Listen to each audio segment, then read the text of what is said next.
Welcome to கேகுரு academy. இந்த வீடியோல நம்ம 6ஆம் வகுப்பு முதல் பருவம் ஃபர்ஸ்ட் டேர்ம்ல இருக்கக்கூடிய குவாலிட்டி செகண்ட் லெசன் சமத்துவம் பெறுதல் அப்படிங்கிற இந்த லெசனை தான் நம்ம பார்க்க போறோம். ஸோ இந்த லெசன்ல எக்ஸாம் பாயிண்ட் ஆஃப் வியூல நமக்கு என்னென்ன கொஸ்டின்ஸ்லாம் கேட்பாங்க, இம்பார்ட்டன்டான பாயிண்ட்ஸ்லாம் இதில் என்னென்ன இருக்கு, அண்ட் ப்ரீவியஸ் இயர்ல இப்படி கொஸ்டின்ஸ் கேட்டிருந்தாங்க, இது மாதிரி நிறைய தகவல்களோட இந்த லெசனை ஒரு ஃபுல் எக்ஸ்பிளனேஷனோட நம்ம பார்க்க போறோம். ஓகேவா? ஸோ வீடியோவை ரொம்ப கவனமா பாருங்க அண்ட் முழுமையா பாருங்க. ஏன்னா வீடியோவோட முடிவுல நான் இந்த லெசன்ல இருந்து மட்டும் சில கொஸ்டின்ஸ் வந்து உங்களுக்கு கேட்பேன்.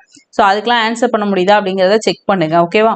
சரி, அதனால ரொம்ப கவனமா வீடியோவை பாருங்க. சரியா?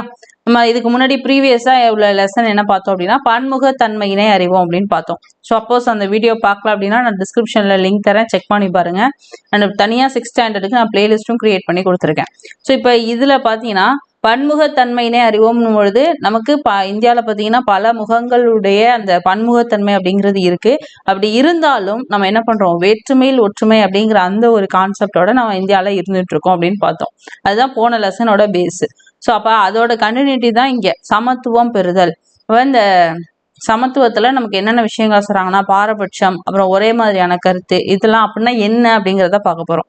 அடுத்தது பாத்தீங்கன்னா பாகுபாடு, அப்புறம் சமத்துவமின்மை, இதை பத்தி புரிஞ்சுக்கிறதுக்கான சில கான்செப்ட்ஸ் வந்து கொடுத்துருப்பாங்க. ஓகேவா? அப்புறம் பாகுபாடு பாக்குறதுனால என்ன மாதிரியான எதிர்மறை விளைவுகள்லாம் வரும் அதை பத்தி நம்ம கொடுத்துருப்பாங்க. ஓகே, சரி, நம்ம வாழக்கூடிய இந்த நம்மளுடைய நாட்டில் வேற்றுமையில் ஒற்றுமை அப்படிங்கிற கான்செப்ட் நம்ம ஆல்ரெடி பார்த்துருந்தோம்.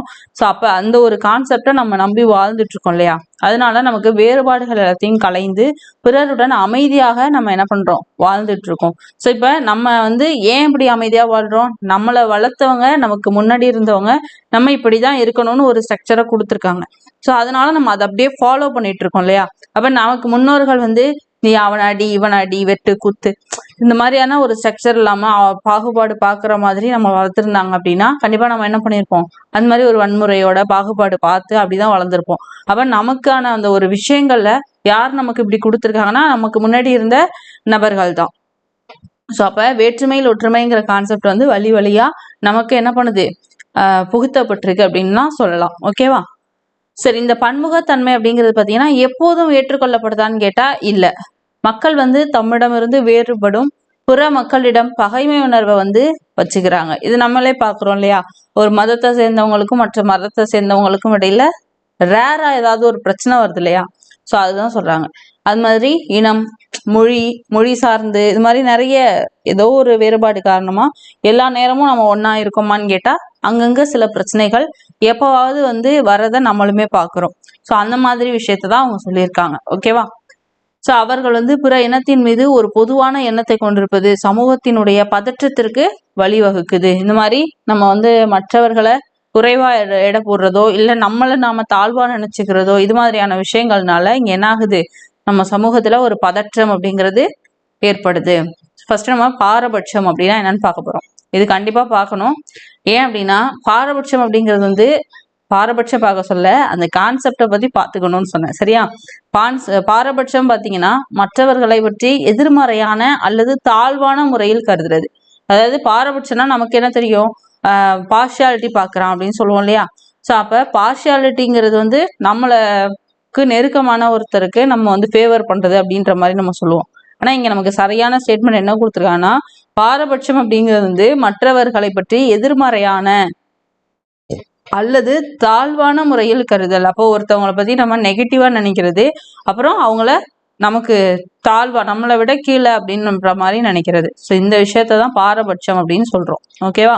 அவர்களை பற்றி அறிந்து கொள்ளாமலேயே தவறாக முன்முடிவு எடுப்பது. ஸோ அப்ப பாரபட்சம் அப்படின்னா என்ன, ஒருத்தரை பத்தி தெரியாம அவங்கள பத்தி முன்முடிவு எடுப்பது. ஓகே, மக்கள் தவறான நம்பிக்கைகளையும் கருத்துக்களையும் கொண்டிருக்கும் பொழுது பாரபட்சம் ஏற்படுது. ஓகேவா? இப்ப எப்படி நம்ம பாரபட்சம், இப்போ ஒண்ணும் இல்லை, இது நம்மளோட டே டு டே லைஃப்லயே நம்ம ரிலேட் பண்ணலாம். இப்போ நான் இங்க இருக்கேன், எனக்கு ஒரு நபரை பத்தி தெரியும் அப்படின்னா இன்னொரு நபர் இருக்காங்கன்னு வச்சுப்போம். ஸோ 3 பேர் இருக்காங்க. இப்ப எனக்கு இவங்களை பத்தி தெரியும், இவங்களை பத்தி தெரியாது. அப்ப நான் என்ன பண்ணுவேன், இவங்களை பத்தி தெரியாமையே நானா ஒரு டிசிஷன் அவங்கள பத்தி எடுப்பேன்.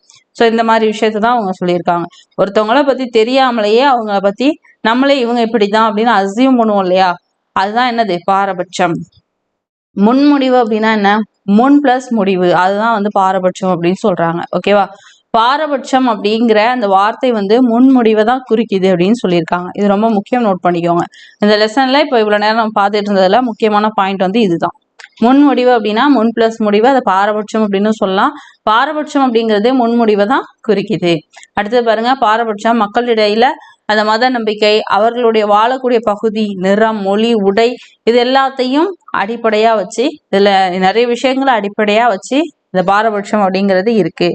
அது மட்டும் இல்லாம பாலின ரீதியாகவும், இன ரீதியாகவும், வர்க்க ரீதியாகவும், மாற்றுத்திறனாளிகள் மீதும் மற்றும் புறவற்றிலும் காணப்படுகிறது. இப்போ ஒரு மாற்றுத்திறனாளி இருக்காங்க அப்படின்னும் பொழுது நம்ம என்ன பண்ணுவோம், ஆட்டோமேட்டிக்கா அவங்க நம்மளோட பார்வை வந்து பொதுவா இப்ப எல்லார்ட்டையும் அப்படி இருக்கும்னு நான் சொல்ல, ரேரா வந்து எங்கேயாவது இந்த மாதிரி நம்ம அவங்களுக்கு வந்து குறைவான திறன் இருக்கு அப்படின்னு ஒரு மதிப்பீடு பண்ணுவோம் இல்லையா, அதெல்லாம் வந்து பண்ணக்கூடாது. அவங்களும் வந்து என்னது நம்மளோட ஈக்குவலானவங்க தான் அப்படிங்கிற மாதிரியான சில விஷயங்களை நமக்கு உணர்த்துறதுக்காக இந்த விஷயங்களை கொடுத்துருக்காங்க. ஓகேவா, அது ஒரு எக்ஸாம்பிளோட கொடுத்துருக்காங்க. கிராமப்புற மக்களை விட நகர்ப்புற மக்களினுடைய மனப்பான்மை மற்றும் நடத்தையானது நாகரிகமானது அப்படிங்கிறது பாரபட்சம்.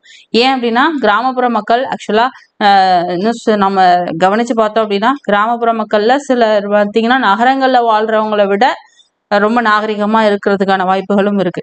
ஆனா நம்ம என்ன பண்ணுவோம், ஜென்ரலா நீ வில்லேஜா, உனக்கு அதெல்லாம் தெரியாது, டீசென்சினா என்னன்னே தெரியாது, நீ போ அப்படின்ற மாதிரி ஒரு ப்ரீ டிசிஷன், முன்முடிவை நம்ம ஈஸியா எடுத்துறோம் இல்லையா, அதுதான் வந்து பாரபட்சம் அப்படின்னு சொல்றாங்க. சரியா, அடுத்தது பாரபட்சம் அப்படிங்கிற ஒரு விஷயம் உருவாவதற்கான காரணங்கள் என்னென்ன? நிறைய காரணங்கள் இருக்கு.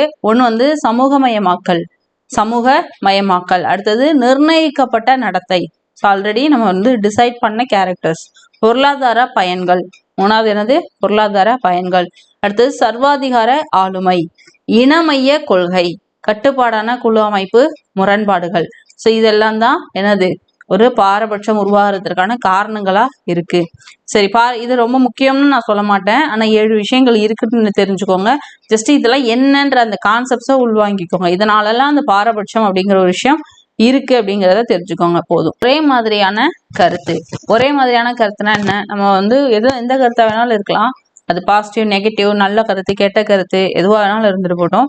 ஸோ அந்த கருத்து வந்து ஸ்ட்ராங்கா வலுவுறுது, நம்ம ஒரு 10 பேருக்கு சொல்லுவோம், அந்த 10 பேர் இன்னும் 10 பேருக்கு சொல்லுவாங்க. ஸோ அப்படி போயிட்டே இருக்கும் இல்லையா, அந்த கண்டினியூட்டி ஆயிட்டே இருக்கும். ஸோ அப்போ அது வந்து சரியான கருத்தா இருந்தா பிரச்சனை இல்லை, தவறான கருத்தாவே இருந்தாலும் அது என்ன ஆகும், அங்க ஒரே மாதிரியான கருத்து வலுப்பெற்று போயிட்டே இருக்கும்.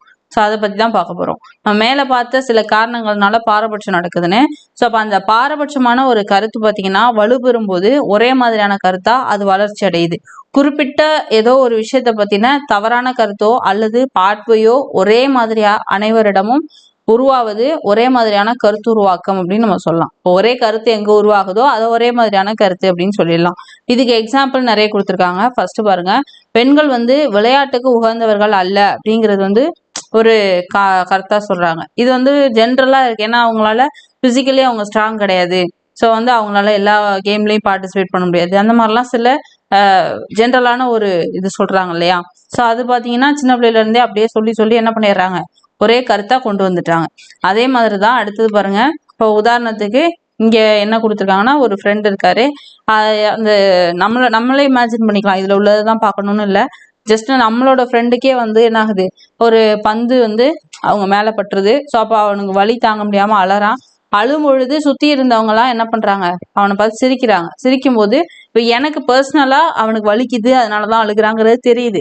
இருந்தாலும் நான் என்ன பண்றேன்னா மற்றவங்க சிரிக்கும் போது நானும் என்ன பண்றேன், சேர்ந்து சிரிக்கிறேன் அப்படின்ற ஒரு சூழ்நிலை வருதுன்னா என்ன ஆகும், அதுதான் ஒரே மாதிரியான கருத்து அப்படின்னு சொல்றாங்க. மற்றவங்க சிரிக்கிறாங்கன்றதுக்காக நானும் சேர்ந்து சிரிச்சுட்டேன், ஆனா அது தப்பு தான். ஆனா இந்த இடத்துல என்ன பண்ணுது, ஒரே மாதிரியான ஒரு கருத்து அப்படிங்கிறது உருவாகுது, ஈவன் அது தப்புன்னு தெரிஞ்சு கூட. ஓகேவா, ஸோ இது மாதிரி இதுல இருந்து என்ன புரியுது அப்படின்னா உங்களுக்கு வந்து பெண்கள் அழுவார்கள் என்றும் ஆண்கள் அழக்கூடாது அப்படிங்கிற அந்த ஒரு கருத்து வந்து உருவாகுது. ஏன்னா அந்த பையன் தானே, அந்த ஃப்ரெண்ட் வந்து ஒரு பையன், சரியா, ஏன்னா இந்த இடத்துல பையன் நேம் தான் கொடுத்துருக்காங்க, ரகு அப்படின்னு சொல்லிட்டு. ஸோ அப்போ அந்த ஃப்ரெண்டு வந்து ஆண்கள் அழக்கூடாது அப்படிங்கிற அந்த ஒரு கான்செப்ட் இருக்கு இல்லையா, நீ என்ன ஆம்பளை பிள்ளை அழுகிற அப்படின்னு கேட்பாங்கல்ல. ஸோ அந்த ஒரு விஷயத்த கொண்டு வராங்க. ஆம்பளை பிள்ளையா இருந்தாலும் வலிக்கும், அழுவான் அப்படிங்கிற அந்த ஒரு விஷயம் வந்து நம்ம வந்து பேச மாட்டோம், ஏன் என்ன ஆம்பளை பிள்ளை அழுகிற அப்படின்னு தான் கேட்போம்.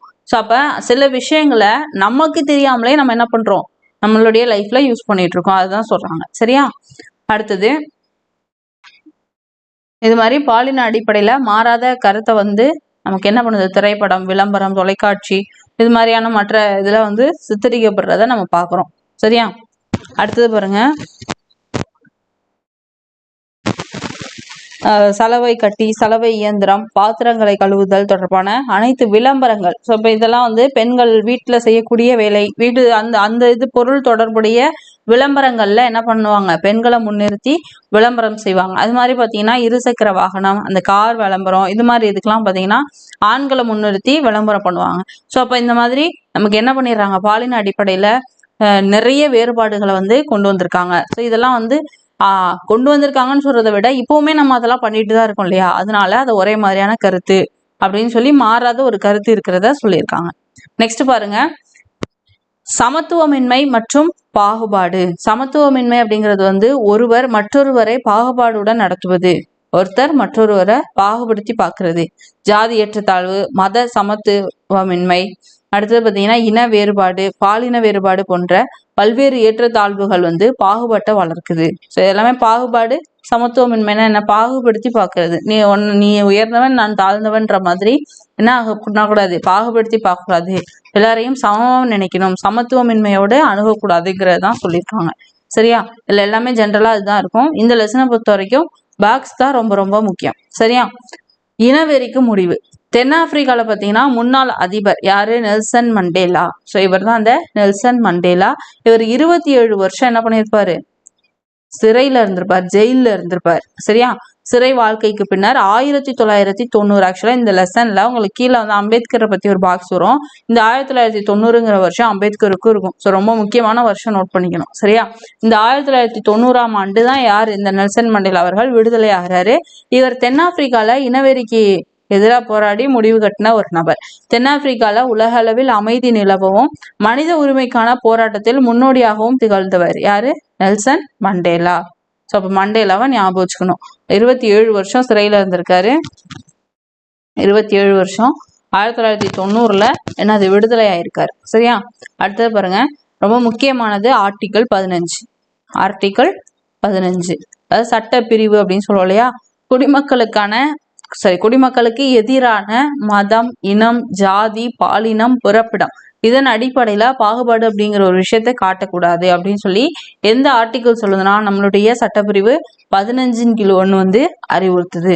ஸோ அப்ப ஆர்டிகிள் 14 என்ன, ஆர்டிகிள் 14 சட்டத்தின் முன் அனைவரும் சமம். 15 என்ன, ஜாதி, மதம், இனம், பாலினம், பிறப்பிடம் இந்த அடிப்படையில என்ன பண்ணக்கூடாது, பாகுபாடு பார்க்கக்கூடாது அப்படின்றது. இதெல்லாம் வந்து நமக்கு பேசிக்கான ஆர்டிகிள்ஸ். ஸோ இதை ஏன் இங்கே கொண்டு வராங்கன்னா, இந்த தென்னாப்பிரிக்கால வந்து உங்களுக்கு இனத்தின் அடிப்படையில இனவெறி நடந்திருக்கும். ஸோ அதனால அந்த இனத்தின் படி நமக்கு என்ன பண்ணக்கூடாது, பாகுபாடு காட்டக்கூடாதுன்னு சொல்லி நம்ம இந்தியாவோட அரசியலமைப்பு சட்டத்துல இருக்கு. ஓகேவா, நெக்ஸ்ட் ஜாதி பாகுபாடு. ஜாதி அப்படின்னும் பொழுது நம்ம இந்தியாவை பொறுத்த வரைக்கும் சமத்துவமின்மை பாகுபாட்டிற்கான முக்கியமான காரணம் பார்த்தீங்கன்னா இந்த ஜாதிங்கிற ஒரு விஷயம்தான். ஸோ இது வந்து ஆரியர் காலத்துல இருந்து உருவானது. ஸோ அவங்க ஒவ்வொரு மக்களும் செய்யக்கூடிய தொழிலுக்கு ஏற்ற மாதிரி அவங்கள வந்து பிரிச்சு வச்சிருந்தாங்க. ஸோ நமக்கு இப்போ யூஸ் பண்ணிட்டு இருக்கக்கூடிய இந்த கம்யூனிட்டி வைஸ் பிரிக்கிறது, அதாவது இந்த நம்ம அரசாங்கத்திலையுமே வந்து இந்த கம்யூனிட்டி பார்க்குறாங்க, ஜாதி சான்றிதழ் கொடுக்குறாங்க, அந்த கம்யூனிட்டி வைஸ் தான் அவங்களுக்கு போஸ்டிங் அலாட் பண்றாங்க. எல்லாமே வந்து இந்த ஒரு ஜாதிங்கிற அமைப்புக்குள்ள இருக்கு இல்லையா இன்னமும். ஸோ அதுக்கான பேஸ் வந்து எங்க இருந்ததுன்னா ஆரியர் சமூகத்துல இருந்து ஆரம்பிக்குது. சரியா, ஸோ இப்ப இந்த பிரிவினைக்கெல்லாம், சமூக பிரிவினைக்கெல்லாம் முக்கியமான காரணமா எது இருக்கு, இந்த ஜாதிங்கிற விஷயம் தான் இருக்கு. அது மட்டும் இல்ல, அடுத்து பாருங்க, பிற்கால வேத சமுதாயத்துல இறுக்கமான பாகுபாடுகள் நிறைந்த பிறப்பு அடிப்படையில படிநிலைப்படுத்தப்பட்ட ஜாதி பிரிவுகளா வர்ண அமைப்பு விரிவடைந்தது. ஃபர்ஸ்ட் இந்த வர்ண அமைப்பா இருந்திருக்கு, அதுக்கப்புறம் அது வந்து என்ன ஆகுது, பிறப்பின் அடிப்படையில பிரிக்கப்படுது. அடுத்தது ஜாதி பொறுத்த வரைக்கும் ஒடுக்குமுறைக்கு எதிராக இன்னும் இப்ப வரைக்கும் வந்து மக்கள் போராடிட்டு இருக்காங்க. அதுல ரொம்ப முக்கியமான ஒரு நபர் யாரு, டாக்டர் BR அம்பேத்கர். இவர் தாழ்த்தப்பட்ட ஒரு குடும்பத்தை சேர்ந்தவர். சிறு வயதிலேயே ஜாதி பாகுபாட்டினால நிறைய பாதிப்புகளுக்கு உள்ளான ஒரு நபர். இவருக்கு படிக்கணும், நீங்க பார்த்துருப்பீங்க கண்டிப்பா அம்பேத்கரை பத்தி நிறைய தகவல்கள் படிச்சிருப்பீங்க. அண்ட் வந்து சீரியலாவுமே நிறைய எடுத்திருக்காங்க. ஸோ அப்படி பார்க்கும்போது உங்களுக்கு வந்து இந்த அம்பேத்கரை பத்தின தகவல்கள் கண்டிப்பா ஸ்கூல் புக்ல நீங்க புதுசாக தான் படிச்சு தெரிஞ்சுக்கணும்னு கிடையாது. கண்டிப்பா எல்லாருமே சின்ன பிள்ளையில இருந்து ஸ்கூல் புக்ல படிச்சு வந்த ஒரு தலைவர். இவர் வாழ்க்கையில நிறைய விஷயங்களை பார்த்திருப்பாரு. ஸோ அதனால என்ன பண்றாரு, தாழ்த்தப்பட்டவங்களுக்காக நிறைய விஷயங்களுக்காக, உரிமைக்காக போராடி அதை வந்து நடைமுறையும் படுத்தியிருக்காரு. சரியா, ஸோ அப்ப இந்தியாவில் எல்லா குடிமக்களுக்கும் சமமான ஒரு விஷயம் கிடைக்கணும் அப்படிங்கிறதுல ரொம்ப முக்கியமா பங்கு வகித்த ஒரு நபரா இவர் இருக்காரு. சரியா? ஸோ அவரை பத்தி இப்ப நமக்கு இந்த பாக்ஸ்ல கொடுத்துருக்காங்க, பாத்துக்கோங்க. ரொம்ப முக்கியமான பாக்ஸ். ஸோ இவரை நம்ம என்னன்னு சொல்லுவோம் அப்படின்னா, இந்திய அரசியலமைப்பு சட்டத்தினுடைய தந்தை அப்படின்னு சொல்லுவோம். இந்திய வரைவு குழு, அந்த சட்டத்தை உருவாக்குன வரைவு குழுவினுடைய தலைவர் அப்படின்னு சொல்லுவோம். இது மாதிரி நம்மளோட அரசமைப்பு உருவாக்குன சிற்பி அப்படின்னு சொல்லுவோம். ஸோ இந்த மாதிரி நிறைய பெயர்கள் அவருக்கு இருக்கு. இந்த பாக்ஸ்ல என்ன கொடுத்துருக்காங்கன்னா, இவர் வந்து பாபா சாஹேப் அப்படின்னு சொல்லி அழைப்போம். பாபா சாஹேப் அம்பேத்கர் அப்படின்னு சொல்லி. இவர் இந்திய சட்ட நிபுணராகவும் பொருளாதார நிபுணராகவும் அரசியல்வாதியாகவும் சமூக சீர்திருத்தவாதியாகவும் திகழ்ந்திருக்காரு. சரியா? ஏன்னா சட்டம் எழுதியிருக்காரு, அரசியல்வாதியாகவும் கட்சி தொடங்கியிருப்பாரு, அடுத்தது ஒரு சீர்திருத்தவாதியாகவும் இருந்திருப்பார். சரியா? 1915 நல்லா பாத்துக்கணும், இயர்லாம் நோட் பண்ணிட்டே வரணும். நான் சொன்னேன் இல்லையா, மேல இனவெறிக்கு எதிராக போராடினதுனால அவர் வந்து சிறையில இருந்து 1990 27 வருஷம் கழிச்சு விடுதலை ஆயிருப்பாருன்னு, 27 வருடம் கழித்து. ஸோ அப்ப இதே மாதிரி 1990 அம்பேத்கருக்கு என்ன பண்ணியிருப்பாங்க, பாரத ரத்னா விருது கொடுத்திருப்பாங்க. ஸோ அதனாலதான் சொன்னேன் இந்த இயர் நம்ம திரும்ப கீழே பார்ப்போம்னு. சரியா? சரி, இப்ப பாருங்க, இவர் வந்து 1915 என்ன பண்ணிருப்பாரு, MA பட்டம் பெற்றார். அப்ப நீங்க புக்ல சைட்ல எழுதிக்கலாம் என்னன்னு, 1915 MA பட்டம். ஸோ அப்போ ரிவிஷன் பண்ணும்போது உங்களுக்கு என்ன ஆகும், ஈஸியாக இருக்கும். உள்ளே போய் நீங்கள் தேடி படிக்கணும்னு அவசியம் இல்லை. சரியா? அடுத்தது 1927 பார்த்தீங்கன்னா கொலம்பியா பல்கலைக்கழகத்தில் பிஹெச்டி எங்க, கொலம்பியாவில். சரியா? அதற்கு முன்னர் லண்டன்ல பார்த்தீங்கன்னா பொருளாதார பள்ளியில DSc பட்டத்தை பெற்றிருந்தார்.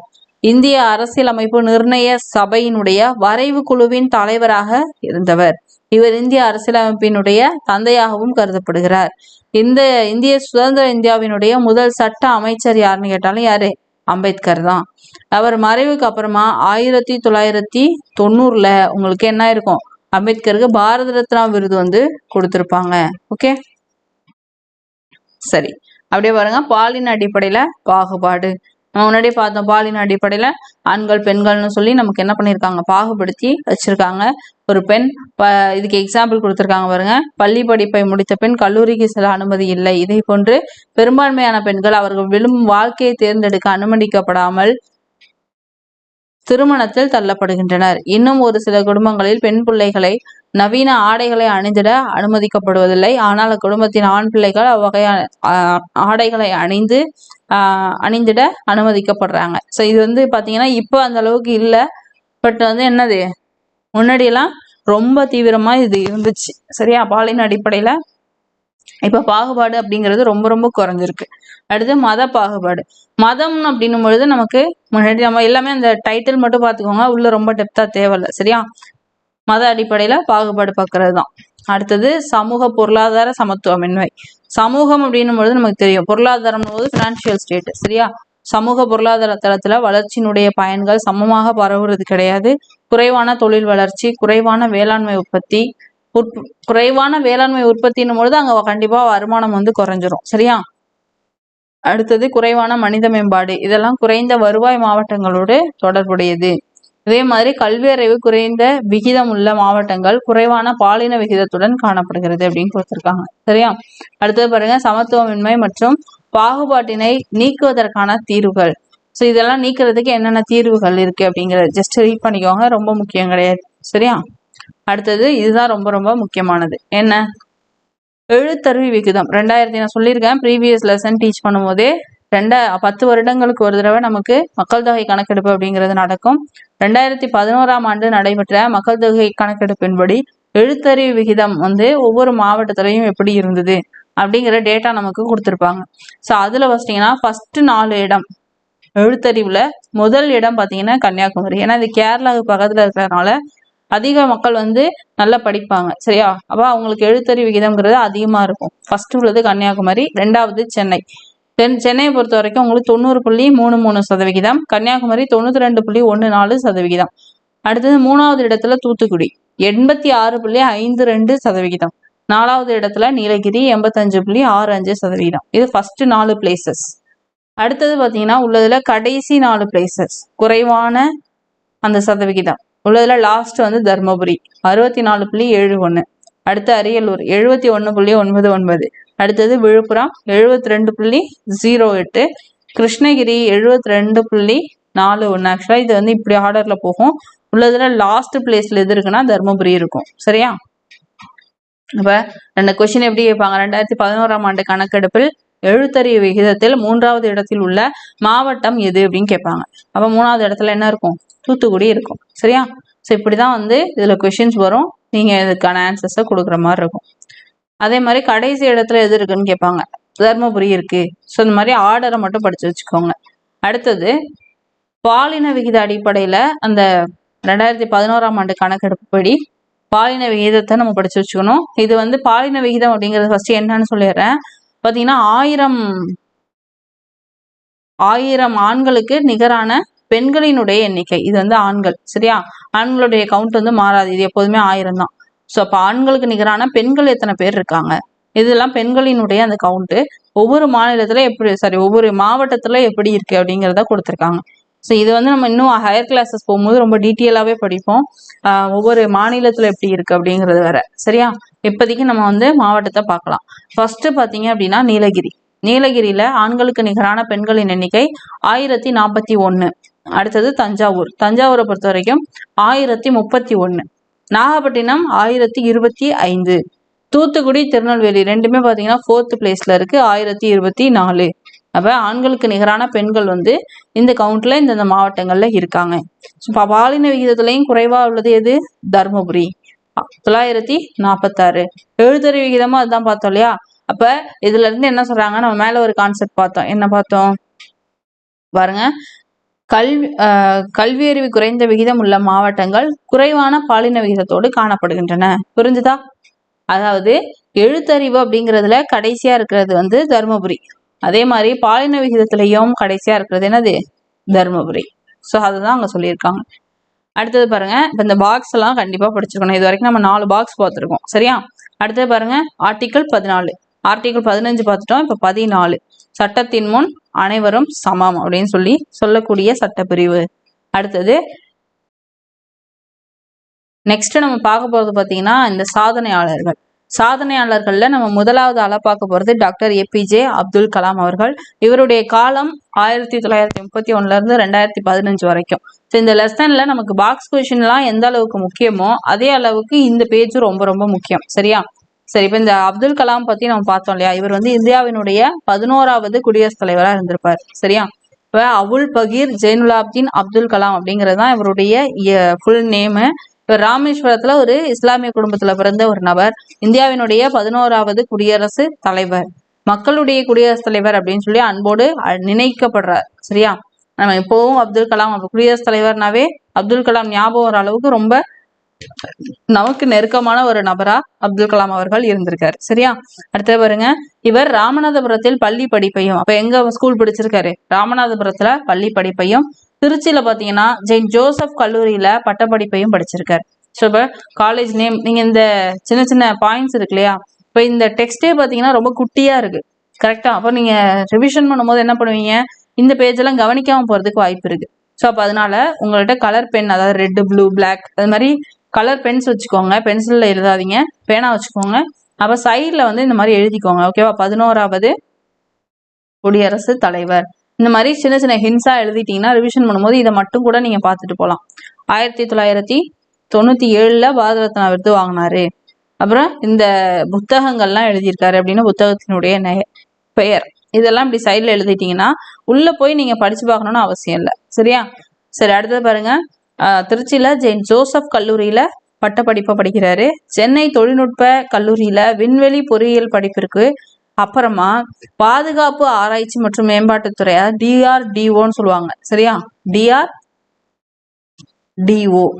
பாதுகாப்பு ஆராய்ச்சி மற்றும் மேம்பாட்டு நிறுவனத்துல சேர்றாரு. இளமை காலத்துல அப்துல் கலாமினுடைய குடும்பம் வந்து வறுமையில வாடியது. எனவே தனது குடும்பத்திற்கு உதவியாக செய்தித்தாள்களை விற்பனை செஞ்சார். இதெல்லாம் நமக்கு தெரிஞ்ச விஷயங்கள் தான். இவர் இந்தியாவின் மிக உயர்ந்த விருதான பாரத ரத்னா விருது நான் சொன்னேன் இல்லையா? 1997 இவருக்கு அந்த விருது வந்து கிடைச்சது. இவர் பல்வேறு நூல்களை எழுதியிருக்காரு. ஓகேவா? அதுல ரொம்ப முக்கியமானது பாத்தீங்கன்னா என்னது? இந்தியா 2020 இந்தியா 2020 அப்படிங்கிற புத்தகம். அடுத்தது அக்னி சிறகுகள் அப்படிங்கிற புத்தகம். அப்புறம் எழுச்சி தீபங்கள், தி லியூமினஸ் பார்க், அப்புறம் மிஷன் இந்தியா. இது எல்லாமே என்னது? அப்துல் கலாம் அவர்களுடைய புத்தகம். கேட்பாங்க இந்த ஸ்கூல் புக்ல, இந்த நேம்லாம் நோட் பண்ணிக்கணும். ஸோ அப்போ இந்த நூலினுடைய ஆசிரியர் யாரு அப்படின்னு கேட்பாங்க. சரியா? அடுத்தது பாருங்க, இவருடைய சிறந்த பணியாளர் இந்தியாவின் ஏவுகணை மனிதர் என்று சிறப்பிக்கப்படுகிறார். இதெல்லாம் ரொம்ப ரொம்ப முக்கியமானது, நிறைய தடவை கேட்டிருக்காங்க, இனியும் கேட்பாங்க. நெக்ஸ்ட் நம்ம பார்க்க போறது வந்து விஸ்வநாத் ஆனந்த். விஸ்வநாத் ஆனந்த் இவர் வந்து செஸ்ல ரொம்ப சிறந்த ஒரு நபர். இவரை பத்தி பார்க்கலாம். சென்னையில வந்து ஒரு நடுத்தர குடும்பத்துல பிறந்தவர். இவருடைய தாயார் பார்த்தீங்கன்னா சதுரங்க விளையாட்டுல அதிக ஆர்வம் கொண்டிருந்ததுனால என்ன பண்ணியிருக்காங்க, விஸ்வநாத் ஆனந்த் இவருக்கு 5 வயதிலேயே என்ன பண்ணியிருக்காங்க, செஸ் விளையாட சொல்லி கொடுத்துருக்காங்க. At the age of 5. சரியா? அப்ப அதுவே அவருடைய எதிர்கால வாழ்க்கையினுடைய ஒரு சதுரங்க வீரரா திகழ்றதுக்கு ரொம்ப அடிப்படையா இருந்துருச்சு. ஆனந்த் வந்து 2000, 2007, 2008, அப்புறம் 2010, அப்புறம் 2012 இந்தந்த ஆண்டுகள்ல நடந்த சதுரங்க விளையாட்டுல உலக சாம்பியனா திகழ்ந்திருக்கார். ஸோ ஒருத்தர் ஒரு தடவை உலக சாம்பியன் ஆகிறது பெரிய விஷயம் கிடையாது. கண்டினியூஸா அவர் அந்த ஸ்டேஜை வந்து தக்க வச்சிருக்காரு. ஸோ அது வந்து ரொம்பவே பெரிய விஷயம். சரியா? தனது 14வது வயதுல உலக இளையவர் சதுரங்க போட்டியில சாம்பியன் பட்டம் பெற்றார். ஸோ இது நோட் பண்ணிக்கணும். At the age of 14. சரியா? நமக்கு இந்த மாதிரி சின்ன வயதுல சாதிச்சவங்க எல்லாம் கண்டிப்பா கேட்பாங்க. சரியா? அந்த ஏஜ் ரொம்ப முக்கியம். அடுத்தது பாருங்க, 1988ஆம் ஆண்டு இந்தியாவினுடைய முதல் கிராண்ட் மாஸ்டர். இந்தியாவின் முதல் கிராண்ட் மாஸ்டர் யாரு? விஸ்வநாதன் ஆனந்த். இயர் பார்த்தீங்கன்னா 1988. நமது நாட்டினுடைய விளையாட்டு வீரர்களுக்கு வழங்கக்கூடிய உயரிய விருது பார்த்தீங்கன்னா ராஜீவ் காந்தி கேல் ரத்னா விருது. அங்க எப்படி பாரத ரத்னாவோ அது மாதிரி விளையாட்டு வீரர்களுக்கு வந்து ரொம்ப ஸ்பெஷலான விருது வந்து ராஜீவ் காந்தி கேல் ரத்னா அவார்டு. ஸோ இந்த அவார்டு வந்து இவருக்கு 1991 இருந்து 92 அந்த டியூரேஷன்ல இவர் வாங்கியிருக்காரு. ஸோ அந்த விருதை வாங்கின முதல் வீரர் யாருன்னா ராஜீவ் காந்தி கேல் ரத்னா. அவார்டு வாங்கின முதல் நபர் விஸ்வநாத் ஆனந்த். ஸோ அப்போ அவர் எவ்வளோ ஸ்பெஷல் பாருங்க. சரியா? அடுத்தது 2007ஆம் ஆண்டில் நாட்டில் 2வது உயரிய விருதான பத்ம விபூஷன் விருதினை பெற்றார். பத்ம விபூஷனை எப்போ வாங்கியிருக்காரு? 2007 வாங்கியிருக்காரு. சரியா? நெக்ஸ்ட் நம்ம பார்க்க போறது வந்து செல்வி இளவழகி. இவங்களை பத்தி பார்க்க போறோம். ஸோ இவங்க வந்து ஒரு நார்மல் ஃபேமிலியை சேர்ந்தவங்க தான். சென்னை வியாசர்பாடி பகுதியை சேர்ந்தவங்க. ஒரு ஏழ்மையான குடும்பம். தந்தை வந்து ஒரு ஆட்டோ ஓட்டுநர். இவங்க 2008ஆம் ஆண்டு நடைபெற்ற பிரான்ஸ் இருக்கு இல்லையா, அங்க வந்து கேனஸ் அப்படின்னு ஒரு நகர் இருக்கு. அங்க வந்து ஃபாலைஸ் தேஸ் அப்படின்னு ஒரு போட்டி நடத்துறாங்க. சரியா? அந்த இதுல தன்னுடைய முதல் கேரம் சாம்பியன் அப்படிங்கிற பட்டத்தை வந்து இவங்க வாங்கிக்கிறாங்க. இவங்களுடைய முதல் கேரம் சாம்பியன், கேரம் போர்டு விளையாடுறதுல சாம்பியன் ஆயிருக்காங்க.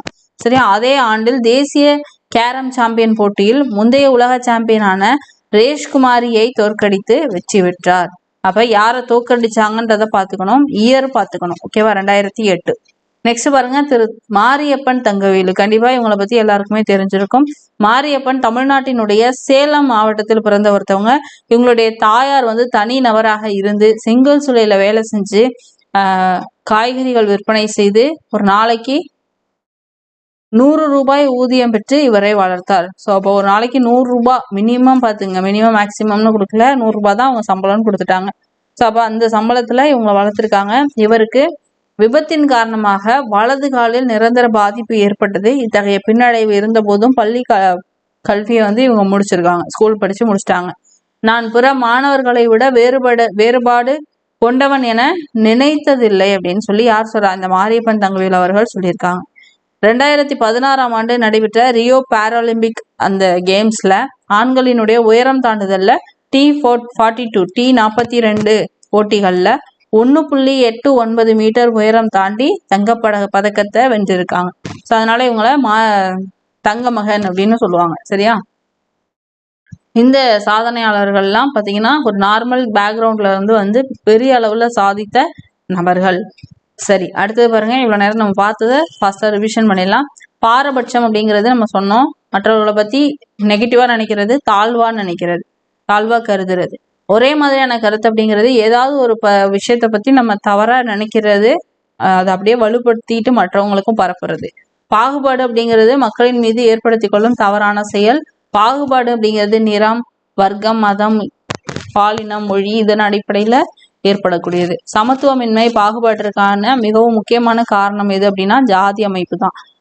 ஸோ இந்த ஜாதிங்கிற விஷயம் தான் பல பிரச்சனைக்கு காரணமா இருக்கு. பாலின பாகுபாடு என்பது ஆண்களுக்கும் பெண்களுக்கும் இடையேயான சுகாதாரம், கல்வி, பொருளாதாரம், அரசியல் ஏற்றத்தாழ்வு இதை பத்தி சொல்லுது. மத பாகுபாடு அப்படிங்கிறது மக்களினுடைய நம்பிக்கையின் அடிப்படையில் ஒரு தனி நபரையோ அல்லது குழுவினரையோ சமமின்றி நடத்துவது அப்படின்னு கொடுத்துட்டாங்க. ஸோ அப்ப ஓகே, உங்களுக்கான கொஸ்டின்ஸ் சொல்றேன். ஃபர்ஸ்ட் நம்ம இவ்வளவு நேரம் பார்த்த பாயிண்ட்ஸ்ல ரொம்ப ரொம்ப முக்கியமானது பாத்தீங்கன்னா நான் சொன்ன மாதிரி பாக்ஸ் கொஸ்டின், அப்புறம் அந்த சாதனையாளர்களுடைய அந்த விஷயம், அப்புறம் நம்ம கொடுத்துருக்கக்கூடிய ஆர்டிகிள்ஸ். ஸோ ஒரு ரொம்ப கம்மியான ஆர்டிகிள்ஸ் தான் கொடுத்துருக்காங்க. ஸோ அதையும் பார்த்துக்கோங்க. இந்த 3 விஷயமும் இந்த லெசன்ல ரொம்ப ரொம்ப முக்கியமானது. சரி, இப்போ உங்களுக்கான கொஸ்டின் டைம். ஃபர்ஸ்ட் கொஸ்டின், நம்மளுடைய சட்டப்பிரிவு ஆர்டிகிள் 17 கூறுவது எதனை பற்றி? அடுத்து ரெண்டாவது கொஸ்டின், அம்பேத்கர் அவர்களுக்கு பாரத ரத்னா விருது எந்த ஆண்டு வழங்கப்பட்டது? பாரத ரத்னா விருது. நெக்ஸ்ட் பாருங்க, தேர்ட் கொஸ்டின், கேரம்ல வின் பண்ணாங்க இல்லையா? ஸோ அவங்க எந்த வருடம் நடைபெற்ற போட்டிகள்ல வின் பண்ணாங்க? இளவழகியை பத்தி பார்த்தோம்ல, அவங்க எந்த வருடம், ஆண்டு என்னன்னு சொல்லணும். அடுத்தது ஃபோர்த் கொஸ்டின், அப்துல் கலாம் அவர்களுக்கு பாரத ரத்னா விருது எந்த ஆண்டு கொடுக்கப்பட்டது? ஓகேவா? அடுத்து ஃபிஃப்த் கொஸ்டின், அப்துல் கலாம் அவர்கள் எழுதின நூல் இருக்கு இல்லையா, அதுல ஏதாவது ஒரு நூல் சொல்லுங்க. சரியா? அடுத்தது சிக்ஸ்த் கொஸ்டின், என்னடா நிறைய போகுதுன்னு பாக்குறீங்களா? ஜஸ்ட் ரிவிஷன் தான், ரீகால் பண்ணிக்கோங்க. இதெல்லாம் ஞாபகம் இருக்கா அப்படின்னு ரீகால் பண்ணிக்கோங்க. ராஜீவ்காந்தி கேல் ரத்னா அவார்டு யாருக்கு கொடுக்கப்பட்டது? ஆண்டு தெரியும் அப்படின்னா ஆண்டையும் மென்ஷன் பண்ணுங்க. சரியா? சரி, ஓகே ஃப்ரெண்ட்ஸ், கொஸ்டின்ஸ் போதும், ரொம்ப போகுது.